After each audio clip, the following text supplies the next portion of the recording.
राधे राधे, हरे कृष्णा। जिस एकादशी के आरंभ होते ही 4 महीनों तक सभी मांगलिक और शुभ कार्य बंद हो जाए, उस एकादशी का नाम है देवशयनी एकादशी, जिसे आषाढ़ी एकादशी या फिर पद्मनाभा एकादशी के नाम से भी जाना जाता है।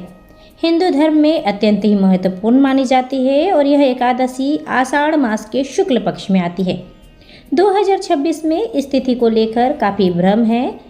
आइए आज हम जानेंगे देवशयनी एकादशी की सही तिथि क्या है, पूजा का शुभ मुहूर्त क्या रहेगा, शुभ और अशुभ समय कब कब रहने वाले हैं। साथ में हम जानेंगे दसवीं तिथि यानी कि एकादशी तिथि के ठीक एक दिन पहले दसवीं तिथि के नियमों का पालन किया जाता है, इसलिए हम दसवीं तिथि के नियमों के बारे में जानेंगे। उसके बाद एकादशी तिथि और व्रत के दूसरे दिन यानी कि व्रत के पारण वाले दिन जो भी नियम होते हैं उन सभी को हम एक साथ इसी एक वीडियो पर जानेंगे, इसलिए वीडियो को अंत तक जरूर देखिएगा। 2026 हरिशयनी यानी कि आषाढ़ मास की एकादशी तिथि का प्रारंभ हो रहा है 24 जुलाई की सुबह 9:12 से, जिसका समापन होगा 25 जुलाई की सुबह 11:34 पर।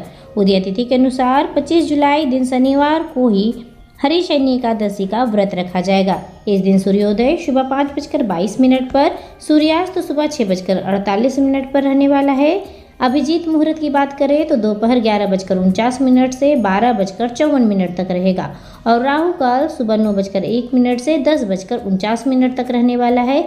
इस बीच कोई भी शुभ कार्य नहीं किए जाएंगे। दिशाशूल पूर्व दिशा में रहने वाला है और नक्षत्र रहने वाला है ज्येष्ठा। बात कर लेते हैं व्रत की पारण की, तो पारण 26 जुलाई दिन रविवार को किया जाएगा। इस दिन सुबह 5:39 से 8:22 तक आपका पारण का शुभ मुहूर्त देखा जा रहा है। तो आइए जानते हैं एकादशी तिथि के नियमों के बारे में। जो भी व्यक्ति एकादशी का व्रत रखता है उसे दसवीं तिथि, एकादशी तिथि और द्वादशी तिथि यानी तीनों दिनों के नियमों का पालन करना होता है। सबसे पहले बात करेंगे दसवीं तिथि की, तो दसवीं तिथि की शाम को सूर्यास्त से पहले ही हल्का और सात्विक भोजन जो बिना लहसुन प्याज का बना हुआ हो और चावल का सेवन पूरी तरह से वर्जित माना गया है।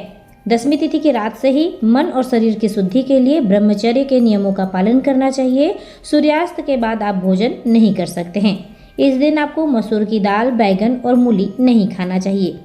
तो चलिए जान लेते हैं अब एकादशी तिथि के नियमों के बारे में और पूजा विधि के विषय में। इस दिन आपको ब्रह्म मुहूर्त में उठकर गंगा यमुना जैसे पवित्र नदी या फिर घर पर ही गंगा जल मिले पानी से स्नान करना चाहिए।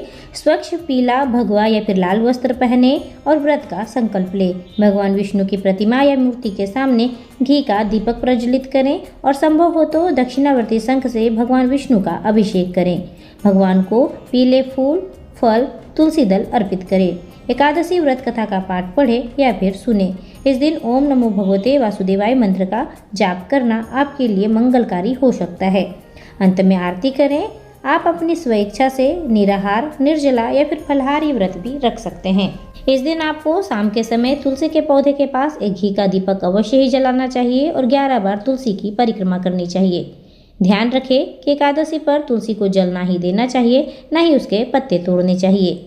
इस दिन पीले फल, चने की दाल, वस्त्रों का दान करना शुभ माना जाता है।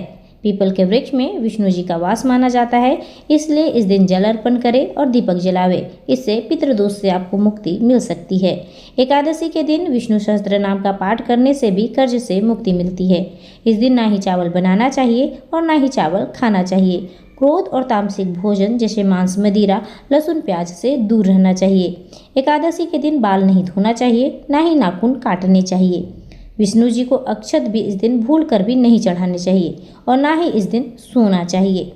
यह थी एकादशी तिथि के नियम। तो चलिए जान लेते हैं द्वादशी की तिथि के दिन हमें कौन कौन से नियमों का पालन करना चाहिए।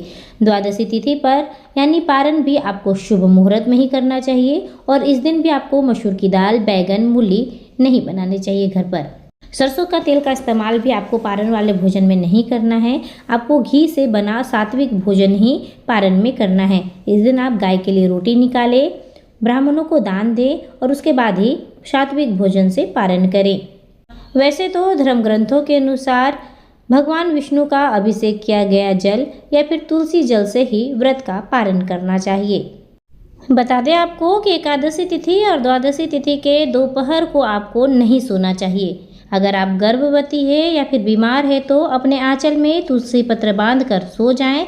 इससे आपका जो एकादशी का व्रत का पुण्य फल है वो नष्ट नहीं होगा। आई होप यह जानकारी आपको पसंद आई हो। राधे राधे।